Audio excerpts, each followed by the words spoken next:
নমস্কার বন্ধুরা, স্বাগত উত্তরের আড্ডায়। বৃষ্টি স্নাত আজ সারাটা দিন, বিগত কয়েকদিন ধরে বৃষ্টি হচ্ছে। তবে বৃষ্টি, মেঘ, এদের এই লুকোচুরি খেলায় জীবনের যে কখনো অজান্তে কত কিছু বলে যায়, এটা সত্যি এক অদ্ভুত রকমের ব্যাখ্যা। আসলে আজ সকালে যখন নিজের কাজের জায়গায় যাচ্ছিলাম, যেতে যেতে হঠাৎই দেখছি মেঘে ভর্তি আকাশ। কালো মেঘে আকাশকে যেন মনে হচ্ছে ভীষণ ভারী, কত কিছু যেন জমে আছে। কিছুক্ষণ বসার পর দেখতে পেলাম অঝোরে বৃষ্টি, অবিরাম বৃষ্টি হয়ে যাচ্ছে। সে বৃষ্টিতে দেখে মনে হচ্ছিল যেন সমস্তটা কিছু দিয়ে সে নিজেকে তুলে দিচ্ছে, ছেড়ে দিচ্ছে। এই বৃষ্টি যখন থেমে গেল বেশ কিছুক্ষণ পর, তারপর আবার অনুভব করলাম আকাশ যেন শান্ত, একটা নীল আভা, ফুরফুরে। নিজেকেও যেন ভীষণ ভালো লাগছিল। কেন বললাম জীবনের অনেক গল্প বলে যায়? আসলে দেখুন, আমাদের মানুষের জীবনের মনেও মাঝে মাঝে ভারী হয়ে ওঠে। অনেক কিছু জমে থাকে, অনেকটা কিছু না বলা হয়ে থাকে, অনেকটা এমনও হয় ঝরে পড়ার অপেক্ষা, এই বৃষ্টির মতো। ঠিক তেমনই, ঠিক নিজের কাছের মানুষদের কাছে এই বৃষ্টির মতো যদি আমাদের সেই মনের ওই মেঘকে ছেড়ে ফেলতে পারি, ঝরতে দিতে পারি, তবে একটা সময় আবার সেই ফুরফুরে হয়ে ওঠা যায়। এটাই তো প্রাকৃতিক এবং জীবনের এক মিলন। এভাবেই কাটুক। এবার এই বৃষ্টি, মেঘ, এদের সকলের সাথে যদি একটু সুর, তাল, ছন্দ থাকে, তবে ভাবুন সেই মুহূর্তটা।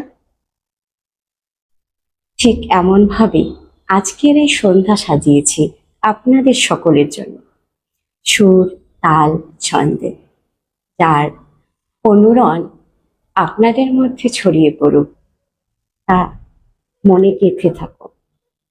আর এই সবটা কিছুর জন্যই, এই সবটা সুন্দর করে সাজিয়ে তোলার জন্যই আজ আমার সাথে রয়েছে দেবজ্যোতি রায়। আমাদের উত্তরের আড্ডায় তোমাকে স্বাগত জানাই। দেবজ্যোতির কাছ থেকে আমরা আজ অনেক কিছুই শুনবো, ওর কথা শুনবো, সুর, তাল, ছন্দের নানান দিকটা আমরা শুনবো এই বাইরের বৃষ্টি তার সাথে তাল দিয়ে। দেবজ্যোতি, ভালো আছো? হ্যাঁ।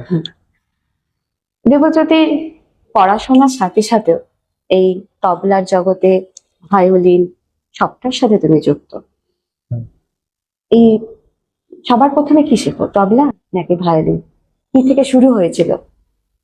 সবার প্রথমে আমার বাড়িতে গান বাজনা হতো, তাই আমার বাবা তবলা বাজাতো, তাই আমিও প্রথমে তবলা দিয়ে শুরু করেছি, আচ্ছা, বাবার কাছে হাতে করে। বাবার কাছে হাতে খড়ি তবলা দিয়ে শুরু হলো।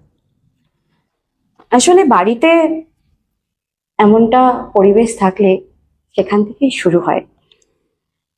আহ দেবজ্যোতির এই ভায়োলিন কবে থেকে শুরু হচ্ছে? ভায়োলিন মানে আমি ছোটবেলায় একটি বই দেখেছিলাম।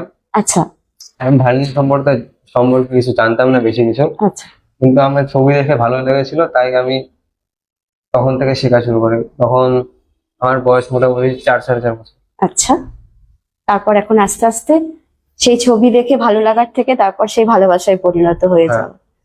সেটাই, ছবি দেখেই ভালো লাগা এবং তার সাথে সাথেই তাকে নিয়ে এগিয়ে যেতে যেতেই তার প্রতি এক ভালোবাসা। ভালোবাসা হয়ে গেছে এই কারণেই বললাম, আপনারা অনেকেও জানেন, বন্ধুরা যারা জানেন না, দেবজ্যোতি ভীষণ সুন্দর ভায়োলিন বাজায়। এবং বিভিন্ন জায়গায় নানান খেতাবও পেয়েছে দেবজ্যোতি, তাই তো? অনেক জায়গায় গিয়ে অনেক পুরস্কারও পেয়েছে, তার ঝুলিতে অনেক কিছু রয়েছে, সেসবও শুনবো। দেবজ্যোতি স্কুল? আমি সারদা বিদ্যামন্দির হাই স্কুল নকশালবাড়িতে পড়ি। আমি এখন ক্লাস 8-এ আছি। 8-এ? হুম। আচ্ছা। স্কুলে তো রোজ যাওয়া হচ্ছে। হ্যাঁ। এবার স্কুলের রোজ যাওয়া আসা, পড়াশোনা একটা, তার সাথে তবলা ভায়োলিন সবকিছু একসাথে মেলাও কিভাবে? প্র্যাকটিস গুলো কখন কখন ভাগ করো, কিভাবে কখন করো? আমি যখন ফাঁকা পাই তখনই বাজানোর চেষ্টা করি। তাছাড়া আলাদা সময় ভাগ করছি, যেমন তবলা সকালে বাজানোর চেষ্টা করি আর ভায়োলিন রাতে, বাহ। এরকম। ভায়োলিন শেখো কোথায়? ভায়োলিন আমি এখন শ্রী অনির্বাণ ভট্টাচার্যের কাছে শিখছি। আচ্ছা, এখন ওখানেই শিখছো? হ্যাঁ। হ্যাঁ। আর প্রথম হাতে খড়ি? প্রথম আমি শ্রী বৃন্দাবন স্যারের কাছে শিখেছি। আচ্ছা আচ্ছা আচ্ছা। আহ, আমাদের কি প্রথমে ভায়োলিনে কিছু শোনাবে? হ্যাঁ। আচ্ছা।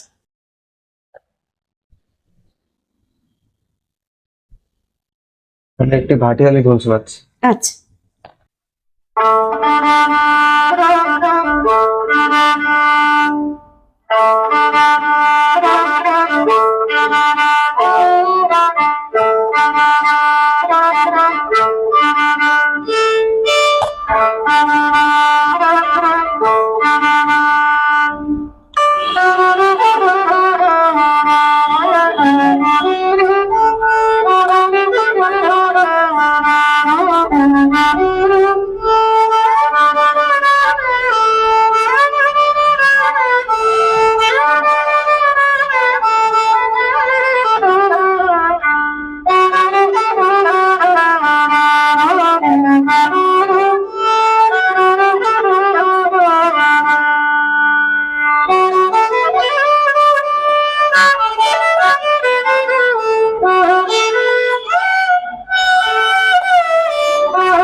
বাহ, ভীষণ সুন্দর। বলেছিলাম না আজকে সন্ধ্যাটা শুরুতে তালে সবটা কিছু দিয়ে মিলিয়ে এক অপূর্ব সন্ধ্যা অবশ্যই হয়ে উঠবে। তার প্রথম ঝলক কিন্তু অবশ্যই আমরা পেলাম। আশা করছি আপনাদেরও সকলেরই ভীষণই ভালো লাগছে। দেবজ্যোতি ভীষণ সুন্দর হয়েছে। দেবজ্যোতির এর মধ্যেই 2025-26-এর ministry of culture government of India national স্কলারশিপের জন্য নির্বাচিত হয়েছে তবলার থেকে। আমাদের একটি গর্বের ব্যাপার। আসলেও দেবজ্যোতি আমাদের নকশালবাড়ির কিন্তু একটি গর্ব। বিভিন্ন জায়গায় বিভিন্ন সময়ে দেবজ্যোতি যে গিয়েছে, প্রতিটি জায়গায় দেবজ্যোতি নানান রকম ভাবে খেতাব নিয়ে এসেছে। তা শুধু ওর নিজের ভবিষ্যৎ বা নিজের জন্য নয়, তা আমাদের নকশালবাড়িবাসীর জন্য। শুভেচ্ছাও থাকছে দেবজ্যোতি তোমার জন্য। আচ্ছা দেবজ্যোতির এই যে বাড়িতে যখন প্র্যাকটিস হয়, বাবার কাছেই তো শেখা এখন? এখন আমি তবলাটা পণ্ডিত স্বপন শিবের কাছে শিখছি। আচ্ছা, আর বাবার কাছেও তো শিখি। বাবার কাছে তো শিখতেই হচ্ছে। বাবা বাড়িতে তবলা শেখান। হ্যাঁ। সেই সময় তুমি বাবার সাথে কি সবসময় বাবার সাথে, সে যখন বাবা শেখাচ্ছে তখন সেটাকে কিভাবে দেখো? বাবার সাথে সবসময় থাকা হয়? সব সময় থাকা হয় না, তাও রবিবার দিনটা ফাঁকা থাকি তখন কিছুটা সময় থাকি, আচ্ছা আচ্ছা। দেখি। হ্যাঁ। আর এই যখন ভায়োলিন বাজাচ্ছো বাড়িতে, বা যখন বাবার এই ছাত্ররা বাড়িতে আসে তারা শিখতে, তাদের সাথে কি ভাগ করে নেওয়া হয় এই ভায়োলিনের এই সুন্দর হ্যাঁ, সুর? বাবার কাছে শিখে এমন অনেকজনই আছে আমার সমবয়সী, আচ্ছা তাদের সাথে একসাথে গান বাজনা করতে বসা হয়। আচ্ছা, ওদের সাথে এসে বসা হয়, গান হ্যাঁ, এবং বসা হয়। ভায়োলিন সবকিছুই হতে থাকে। এই সবকিছু যখন শেখো বা প্র্যাকটিস বাড়িতে যখন নিজেকে চর্চা করো, মায়ের ভূমিকা কি থাকে? মাও তো ব্যস্ত ভীষণ হ্যাঁ, সবসময় ছাত্রছাত্রীদের নিয়ে, তার মাঝেও তোমার সাথে কিভাবে সময় কাটাচ্ছে? মা কি বকে যখন এই প্র্যাকটিস করা নিয়ে? না, প্র্যাকটিস করা নেই, বকে না। বকে না? মানে দেবজ্যোতি ভীষণ ভালো, বোঝাই যাচ্ছে আসলে। অবশ্যই দেবজ্যোতি ভালো। মায়ের কাছে বকা শুনতে হয় না ওকে, কারণ ওর চর্চাগুলো একদম নিজের মতো করে ভালোবেসে সঠিক সময়ে করে, তাই তো? আর পড়াশোনায় বাড়িতে শোনা হচ্ছে। বাড়িতে বসা হয় সবসময় সেই হিসাবে। আচ্ছা। আহ দেবজ্যোতির ভায়োলিনে এখনো সব রকমের গানই তো পড়ো, বাজাও? আমি প্রধানত ভারতের শাস্ত্রীয় সঙ্গীত শিখি। হুম। তাছাড়া আমি রবীন্দ্রসঙ্গীত, নজরুলগীতি নিজে থেকে বাজানোর চেষ্টা করি। আচ্ছা। তাছাড়া বিভিন্ন হিন্দি গান আছে সেগুলো বাজানোর চেষ্টা করি। হ্যাঁ হ্যাঁ, এগুলো নিজে নিজেই বাড়িতে অভ্যাস করো? হ্যাঁ, নিজে নিজে করি, আমার স্যারও সাহায্য করে। স্যারকেও বলা হয় সাহায্য? আমরা তো একটা ভাটিয়ালি শুনলাম, হুম। এরপর কি শুনি? হুম, এরপর আমি রাগ ইমন একটু ছোট করে বাজাবো। হ্যাঁ অবশ্যই।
রাগী মন,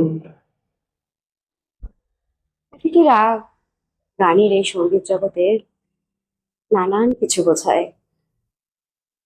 রাগী মনও তার মাঝে একটি অপূর্ব, অসাধারণ, ভীষণ সুন্দর, খুব ভালো লাগছে। আহ, এই শাস্ত্রীয় সঙ্গীত হয়, এই নজরুল গীতি, রবীন্দ্রসঙ্গীতও নিজে নিজে হ্যাঁ। অভ্যাস করা হয়। আহ, দেবজ্যোতির ভবিষ্যতে মানে বড় হয়ে কি হওয়ার ইচ্ছে? বড় হয়ে তো এখনো ভাবিনি, কিন্তু গান বাজনা চলে যাবো এটা ইচ্ছে। গান বাজনা নিয়ে? গান বাজনা চালিয়ে যাবো এটা ইচ্ছে। আচ্ছা আচ্ছা আচ্ছা, বাহ। আর দেবজ্যোতির এই যে গান মানে তবলা ভায়োলিন এই দুটোই রয়েছে, আর দর্শক বন্ধুদের জন্য দেবজ্যোতির অল ইন্ডিয়া রেডিও থেকে কিশোর অ্যাওয়ার্ড রয়েছে না? হ্যাঁ। হ্যাঁ, তবলা এবং ভায়োলিন দুটোতেই। এই যে অনুষ্ঠানের শুরুতে বললাম, দেবজ্যোতির অনেক কিছু রয়েছে। এটা হয়তো বাড়ির পরিবেশ এবং নিজের অবশ্যই অদম্য একটা ইচ্ছা, তা তো রাখেই। আহ, এই পড়াশোনার সাথে সাথে এই যে গান বাজনা, এটা ছাড়া মানে ভায়োলিন বাজাও, তবলা বাজাতে ভালো লাগে, এ তো তো সবই রয়েছে। হুম। এর বাইরে কি কিছু করতে ভালো লাগে? এর বাইরে সাউন্ড ইঞ্জিনিয়ারিং আর এরকম কিছু সম্পর্কে আমার হ্যাঁ জানতে হ্যাঁ ভালো লাগে, সম্বন্ধে জানার চেষ্টা করি। হ্যাঁ। আর খেলাধুলা?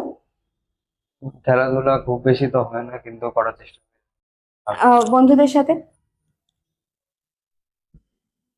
হ্যাঁ, মাঝে মাঝে। যাওয়া হয়? এমনি খেলাধুলার মধ্যে কি ভালো লাগে? খেলাধুলার মধ্যে ফুটবল ভালো লাগে। ফুটবল দেখা হয় নাকি শুধু মানে বন্ধুদের সাথে বা বাইরে খেলতে যাওয়া হয়? দেখা খুব বেশি হয় না। দেখা হয় না, এমনি স্কুলে বা বন্ধুদের সাথে বাইরে। ভীষণ ভালো। দেবজ্যোতি গান বাজনার সাথে আসলে বলে না যে উম, আরো তো অনেক কিছু। আচ্ছা দেবজ্যোতি, ছবি আঁকা হয়? ছবি আগে আঁকতাম, আচ্ছা এখন অতটা আঁকা হয় না, তাও আঁকি মানে। আচ্ছা আচ্ছা আচ্ছা।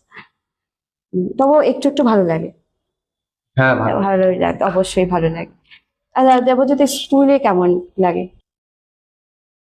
স্কুলে ভালোই লাগে সবার সাথে। হুম। আর দাদা দিদিরা তো রয়েছেনই। হ্যাঁ। এই যে তুমি এত কিছু ভালো মানে করো, বাজাতে জানো, বাজাও, স্কুলে তো বিভিন্ন রকমের অনুষ্ঠান হয়, সব অনুষ্ঠানে তো অংশগ্রহণ করো? হ্যাঁ, অনুষ্ঠানে অংশগ্রহণ। সব অনুষ্ঠানগুলোতে অংশগ্রহণ করা হয়? হ্যাঁ, প্রায় সবগুলো। সেটা কতটা ভালো লাগে? সেটা আমার স্কুলে অবশ্যই একটা প্রিয় আহ, জায়গা। হ্যাঁ হ্যাঁ, একটা পাওনা বড় দাদা দিদিদের এই স্কুলে গিয়ে। আর স্কুলে যারা ছোটরা থাকে তাদের কি কখনো এরকম হয়েছে যে শেখাতে হয়? হ্যাঁ, মাঝে মাঝে আসে আমার কাছে। স্কুলে গিয়ে হয় হ্যাঁ। যে একটু শিখিয়ে দাও বা কিছু এরকম? হুম। বাহ।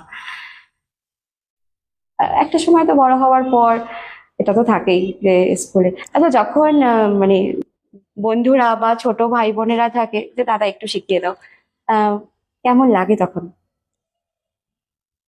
ভালোই লাগে। ভালো লাগে। হুম।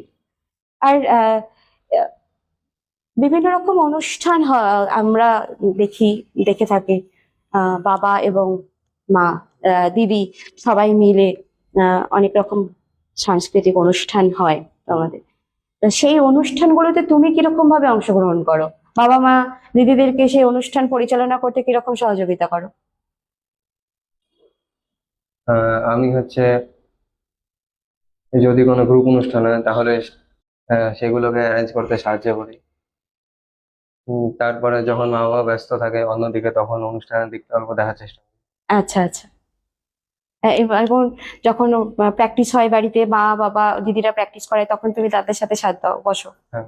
তাদের সাথে বসে ছোটদেরকে আর এই যে যখন উম মা বাবা দিদিরা বা সবাই মিলে যখন সিদ্ধান্ত নেওয়া হয় বা নেয় যে এরকম একটা অনুষ্ঠান হবে, সঙ্গীত জগৎ, সঙ্গীত গানের থাকবে, নাচ সবকিছুই থাকে, তখন কি মনে হয় যে খুব প্রেসার পড়ে যাচ্ছে পড়াশোনার সাথে, নাকি খুব আনন্দের সাথে সেগুলো করো?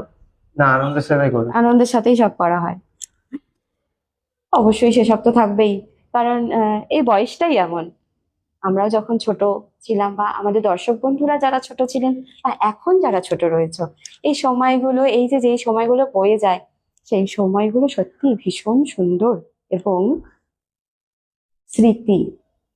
আসলে সত্যি এগুলো স্মৃতি।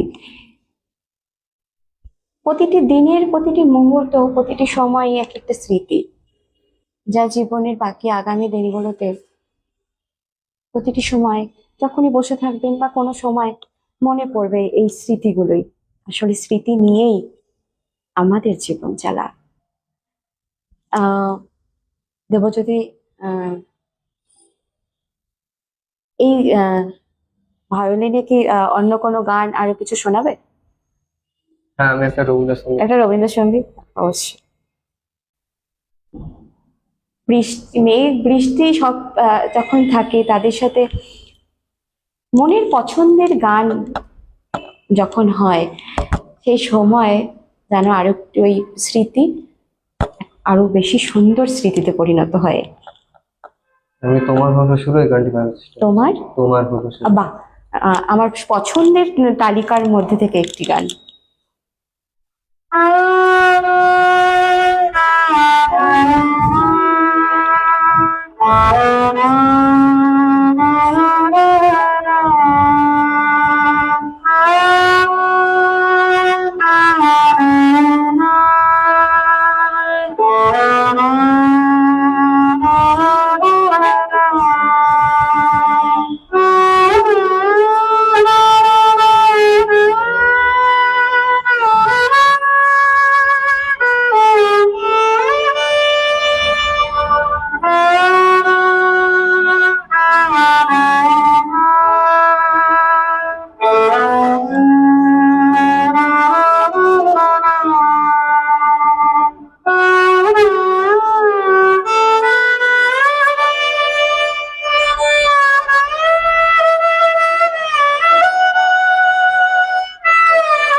ভীষণ সুন্দর। তোমার হলো শুরু, আমার হলো সারা। এই গানগুলোর প্রতিটি শব্দ কি অদ্ভুত বর্ণনা। কবি তখন কি ভেবে, কত কিছু ভেবে তিনি লিখেছেন। সত্যি প্রত্যেকটি গান, প্রত্যেকে যারা লিখেন, অপূর্ব। প্রত্যেকটি কথা যেন কোথায় আমাদের নিয়ে চলে যায়। ভীষণ সুন্দর দেবজ্যোতি, খুব ভালো হয়েছে। হুম। আজ বৃষ্টি সারাটা দিন বিগত থেকে। বৃষ্টির জন্য এই যে বৃষ্টির শব্দগুলোই দেখবেন, যখন আমরা খুব শান্তভাবে বৃষ্টির শব্দ শুনতে যাব, এই বৃষ্টির টুপটাপ আওয়াজ যেন তবলার বোলের সাথে, তাই নয় কি? বিভিন্ন, অবশ্যই আমরা প্রাকৃতিক নানান কিছুর এই মধুর মধুর সৃষ্টি শব্দ আমরা এই সুরের খুঁজে পাই।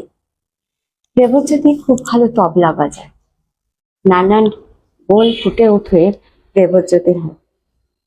আজ আমরা তবলাও শুনবো, কিন্তু হ্যাঁ, কি শোনাবে? তবলায় আমি পেশকার বাজানোর চেষ্টা। আচ্ছা,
সুন্দর, ভীষণ সুন্দর।